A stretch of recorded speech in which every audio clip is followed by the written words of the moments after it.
I'm not asking for a favor, Rachel, my dad said, his voice colder than I remembered. I'm asking you to do your job. The words stung more than I expected. For a moment, I couldn't respond. I sat there gripping the edge of my desk, staring at the man who hadn't been a part of my life for over 20 years. His expression was hard, his tone even harder, and I couldn't decide if it was anger or desperation I heard in his voice. My name is Rachel Monroe. I'm 31 years old, a defense lawyer with a solid career, and a single woman focused on her work. For as long as I can remember, my relationship with my dad has been defined by his absence. He left when I was 9, walking away from my mom and me without so much as a goodbye. Now, 2 decades later, he was sitting across from me, asking for my help. No, kind of demanding it, and I didn't know how to feel. I leaned back in my chair, trying to steady my thoughts. You're asking me to defend you in court, I said, keeping my voice even. But let's not pretend this is just about me doing my job. You need my help, Dad. And after everything, you think you can just walk in here and demand it? He shifted uncomfortably, but didn't look away. This isn't personal, Rachel. It's business. And I wouldn't be here if I didn't think you were the best option. Business. Of course he would frame it that way.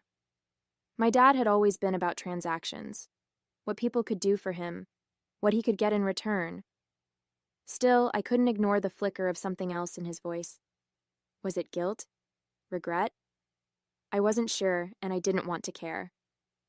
I need to think about it, I said finally, my voice firmer than I felt. If you'll excuse me, I have other clients waiting. He nodded stiffly and stood, smoothing his suit jacket. Take your time, he said, though his tone implied the opposite. But remember, Rachel, I'm fighting for my life here. As soon as he walked out, the tension in the room lingered. I stared at the empty chair he'd just vacated, my thoughts a mess. It wasn't the first time I'd faced a challenging case, but this wasn't just about legal strategy. This was him, the man who left my mom struggling to pay bills, who missed every milestone in my life, and who had been a ghost until now. That night, I called Jessica, my mentor and the closest thing I had to a maternal figure since my mom passed. He just showed up out of nowhere, Jess, I said, pacing my apartment. Like he had every right to ask me for help. No apology, no acknowledgement of what he did, just, I need you. Jessica sighed on the other end of the line. Rachel, this is tough, but you're a lawyer first. The question is, can you separate your personal feelings from the professional obligation? I stopped pacing and stared out the window at the city lights. I don't know, I admitted, but I'm not sure I have a choice. Over the next couple of days, I buried myself in the case file my dad had left behind. It was a mess. He was being accused of embezzling millions from his company, Monroe Investments, and the evidence wasn't exactly in his favor. Bank transfers, falsified reports, and discrepancies in financial records, it all pointed to him. If I took this case, I'd be fighting an uphill battle. But the more I read, the more something felt off. The transactions were too calculated, too clean for my dad. He'd always been impulsive, not the kind of man to pull off something this meticulous. That's when I started digging into his business partner, Alan Carter. His name popped up in a few key documents, and the more I looked, the more I realized he stood to gain if my dad took the fall. I wasn't sure what to do with that information yet, but it planted a seed of doubt that I couldn't ignore. Late one night, after hours of poring over documents, I called Jessica again. This case doesn't add up, I told her. I think someone set him up. Maybe his partner, Alan. Jessica was quiet for a moment before she replied, Rachel, if that's true, you're not just defending your father. You're exposing a deeper issue. Are you ready for what that means? I sighed, leaning back in my chair. I don't know if I'm ready, Jess, but I think I have to do this. The next morning, I made my decision. I called my dad and told him I'd take the case, but under one condition, I was running it my way. No interference, no half-truths. To my surprise, he agreed without argument, though I could hear the tension in his voice. Maybe he knew how serious this was. Or maybe he realized he didn't have any other options. Preparing for the first hearing was overwhelming. I had to comb through years of financial records, interview employees, and piece together a narrative that didn't make my dad look like a criminal. All the while, I wrestled with my own feelings. Defending him wasn't just about the case. It felt like stepping into a minefield of unresolved anger and hurt. But I kept telling myself this wasn't personal. This was about doing my job and uncovering the truth. The first time we met in my office to prepare, the tension was thick. He sat across from me, his body language closed off, but his eyes occasionally softened when he thought I wasn't looking. I kept it professional, walking him through the strategy and what I needed from him. But at one point, he broke the silence. "You're good at this," he said, almost reluctantly. I didn't expect this level of competence. I froze for a moment, unsure whether to take it as a compliment or an insult. "I've been doing this for a long time," I replied evenly. "It's what I do." He nodded but didn't say anything else, and just like that, we were back to business. As the weeks went by, the case started to come together, though not without its challenges. Alan Carter, my dad's business partner, was slippery. His deposition was filled with carefully worded statements that hinted at my dad's guilt, while conveniently glossing over his own involvement. I could feel the pressure mounting, both in the courtroom and in my personal life. One evening, after a particularly grueling day in court, I sat down with Jessica over coffee. "He's not an easy client," I admitted. "Half the time it feels like he's holding something back. The other half, he seems genuinely desperate." Jessica sipped her coffee thoughtfully. "That's the thing about family," she said. "They're not just clients. They're a mirror. Every conversation, every argument, it's all tangled up with years of history. But you're doing the right thing, Rachel. You're getting to the truth." Her words stayed with me as we moved closer to the trial date. The more I worked on the case, the more I realized how much was at stake, not just for my dad, but for me. This wasn't just about proving his innocence. It was about proving to myself that I could rise above the past and handle this with integrity. During one of our late-night meetings, the tension finally boiled over. We were reviewing a timeline of transactions when I noticed my dad staring out the window, his attention miles away. "Something on your mind?" I asked, trying to keep my tone neutral. He hesitated, then shook his head. "Just thinking." I set my pen down and leaned back in my chair. "Thinking about what? How you ended up here? Or is it about how you left me and Mom when I was a kid?" The words came out sharper than I intended, but I didn't try to soften them. For a moment he looked taken aback, as if I'd hit a nerve he wasn't ready to acknowledge. "Rachel, he started, but I wasn't about to let him dodge this. "No," I interrupted. "We're not brushing past this. You walked out on us, and you never came back. Do you have any idea what that did to Mom? What it did to me? And now you show up in my life. Not to apologize, not to make amends, but because you need something.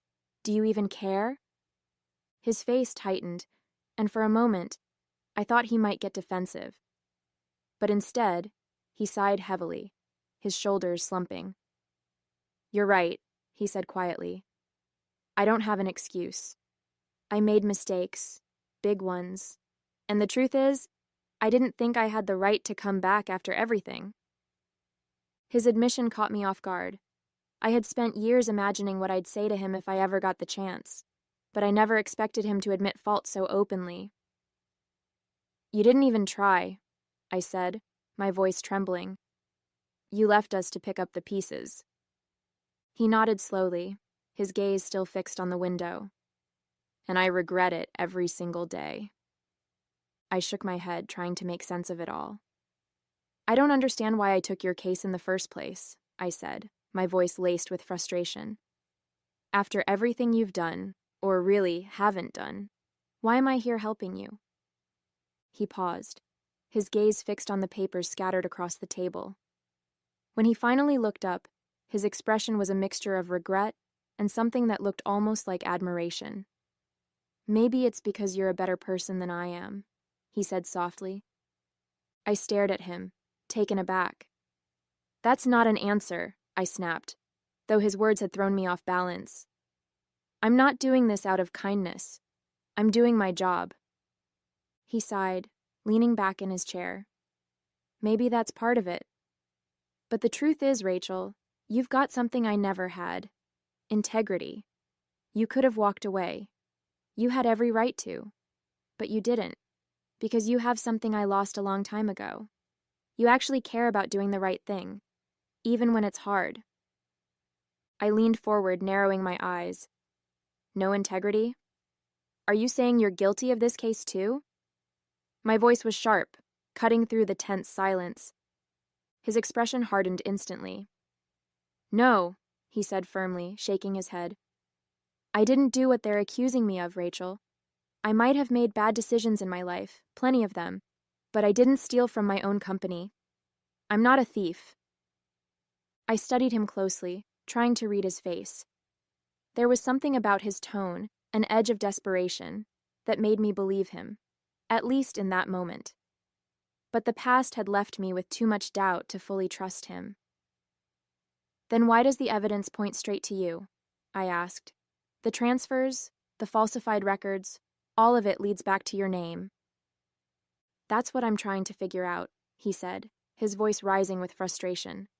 And that's why I need you. Someone set me up, Rachel. I know how it looks, but I didn't do this. For a brief second, I felt a flicker of pity for him, but I wasn't about to let him off the hook that easily. You better hope I can prove that, I said, standing up, because if you're lying, I'm not going to cover for you. Over the next few weeks, I threw myself into the case, determined to uncover the truth. Alan Carter's name kept coming up in the records, his involvement just subtle enough to escape notice unless you were really looking. It was clear he had positioned himself to benefit from my dad's downfall, but I needed more than suspicions. I needed hard evidence. During one of our strategy meetings, I laid everything out on the table. Alan had access to the accounts, the records, everything, I explained, pointing to the timeline I'd constructed. He's been distancing himself from this company for months, quietly liquidating assets and transferring them to his private holdings. If we can prove he had motive and opportunity, we can shift the focus away from you. My dad listened intently, a rare moment of silence from a man who usually had something to say. Do you really think he's behind all this? He asked, his voice cautious. I do, I replied. But it's not about what I think. It's about what I can prove. And if Alan is as smart as he seems, he's covered his tracks well. It's going to take more than circumstantial evidence to clear your name. The turning point came during a pre-trial deposition. One of Alan Carter's employees, a senior manager named Ellen Price, was called in to provide testimony. At first, her answers were routine, calm, composed, and not particularly revealing. But as I pressed her about the financial discrepancies and Alan's involvement, I noticed her demeanor shift. She started glancing toward the door, her voice faltering ever so slightly. Finally, I decided to take a chance. Ms. Price, I said, my tone firm but not accusatory. Is there anything you'd like to share about Mr. Carter's role in this situation? Anything you might have overheard or witnessed that could provide clarity? She hesitated, visibly torn. The room was silent, save for the faint scratching of the court stenographer's pen. Then, with a deep breath, she said, There was a phone call, a couple of months ago. I overheard Mr. Carter saying, Michael is the perfect scapegoat. Her words were barely above a whisper, but they hit like a thunderclap. I exchanged a quick glance with my co-counsel. Did you report this at the time? I asked. Ellen shook her head. No, I didn't think it was my place, but it's been bothering me ever since. I didn't know if it was relevant until now. While her testimony was a crucial breakthrough, I knew it wasn't enough on its own. We needed something concrete, material proof to back her claims. Without it, Alan could easily argue that her account was hearsay or a misinterpretation. I thanked her for her honesty, promising to follow up. Later that evening, I went over the deposition with our IT investigator, who had been combing through digital records for weeks. We're close, he said. his face illuminated by the glow of his laptop screen. I've been sifting through old email archives, and there are still a few backup files I haven't finished scanning. If Alan left a trail, it's going to be in there. The waiting felt endless, but I held on to the hope that somewhere in the digital dust of Alan's emails was the proof we needed to expose the truth. 2 days later, just as I was beginning to lose hope, the call came. It was our IT investigator, his tone brimming with urgency. "Rachel, I found it," he said. I sat up straighter in my chair. "Found what?" "An email Alan sent to an external accountant," he explained. "It's vague, but he clearly references shifting the blame to your father. He deleted it, but the backup archives preserved a copy. The timestamp lines up perfectly with the period when the financial discrepancies started." My pulse quickened. "What exactly does it say?" He read it aloud. "The way things are structured, Michael will take the fall if this goes south. Keep everything tight on your end." He paused, letting the weight of the words sink in. "It's not just a mistake, Rachel. It's deliberate." I exhaled, relief washing over me. This is it. This is the proof we need. He wasn't done. I also cross-checked the IP address from which the email was sent. It matches Alan's office computer. There's no plausible way he can deny it came from him. I thanked him and hung up, staring at the notes on my desk. Between Ellen's testimony and this email, the puzzle pieces were finally coming together. I had the tools to not only clear my dad's name, but also bring Alan's deceit into the light. The next step was presenting it in court. As much as I wanted to celebrate the breakthrough, I knew the hardest part was still ahead. The day of the court presentation arrived, and the weight of the case pressed down on me as I walked into the courtroom. My dad sat next to me, uncharacteristically quiet, his face a mix of anxiety and anticipation. I placed the folder containing the email and deposition notes on the table in front of me, drawing a deep breath to steady myself. As the proceedings began, the opposing counsel tried to paint my dad as reckless and untrustworthy, a man whose carelessness had jeopardized his company. But I stayed calm, biding my time until it was my turn to present the evidence. When the judge called on me, I rose, holding the email copy in my hand. "Your Honor," I began, my voice steady, "we have new evidence that sheds light on this case. It directly implicates Alan Carter in a deliberate attempt to frame my client." The courtroom buzzed with murmurs as I handed copies of the email to the judge and opposing counsel. "This email," I continued, "was retrieved from a backup server after Mr. Carter attempted to delete it. In it, he clearly outlines a plan to shift blame onto my client, Michael Monroe, should the financial discrepancies come under scrutiny." I let the room absorb the gravity of the evidence before adding, "Furthermore, we have corroborating testimony from an employee who overheard Mr. Carter referring to my client as the perfect scapegoat." The judge nodded, signaling for me to continue. "This isn't a case of negligence or incompetence on my client's part. This is a calculated effort by Mr. Carter to cover his tracks and deflect responsibility." For the first time during the trial, I saw Alan's composure crack. He shifted uncomfortably in his seat, glancing nervously at his attorney. My dad, on the other hand, looked at me with something I hadn't seen in years: respect. As the judge reviewed the evidence and listened to closing arguments, the tension in the courtroom was palpable. I kept my focus on the judge's expression, searching for any sign of where things might be headed. When the gavel finally struck, signaling an adjournment, I let out a breath I didn't realize I was holding. "The court finds sufficient grounds to shift its focus to the allegations against Mr. Alan Carter," the judge declared. "The trial concerning Michael Monroe is adjourned indefinitely, pending further investigation of the new evidence provided." A wave of murmurs rippled through the room. My dad turned to me, his expression unreadable. For a moment, he looked like he might say something, but he didn't. Instead, he simply nodded, as if acknowledging everything I'd done. In the days that followed, the charges against my dad were formally dismissed. The focus shifted entirely to Alan, who quickly found himself at the center of a full-blown investigation. The media caught wind of the story, and headlines about Alan's alleged misconduct dominated the news. For the first time, my dad was free of the cloud of suspicion that had hung over him for months. But for me, the victory felt complicated. Clearing his name had been my goal, but it also brought back memories and emotions I wasn't prepared to deal with. The evening after the charges were dismissed, my dad and I met in my office. He had asked for a meeting, his tone uncharacteristically soft when he called. As he walked in, I noticed how different he looked, less guarded, almost vulnerable. He took a seat across from me, the silence stretching as he seemed to search for the right words. "I wanted to thank you," he began, his voice low, "for everything you've done. I don't know if I deserve it, but I'm grateful." I leaned back, folding my arms. "You don't have to thank me. I did what I was supposed to do as your lawyer." He flinched slightly at my tone, but he nodded. "You were more than just my lawyer. You saved my life, Rachel. And you did it despite everything I put you through. I didn't deserve that kind of loyalty." I studied him for a moment, trying to gauge his sincerity. "It wasn't loyalty," I said finally. "It was about doing what was right.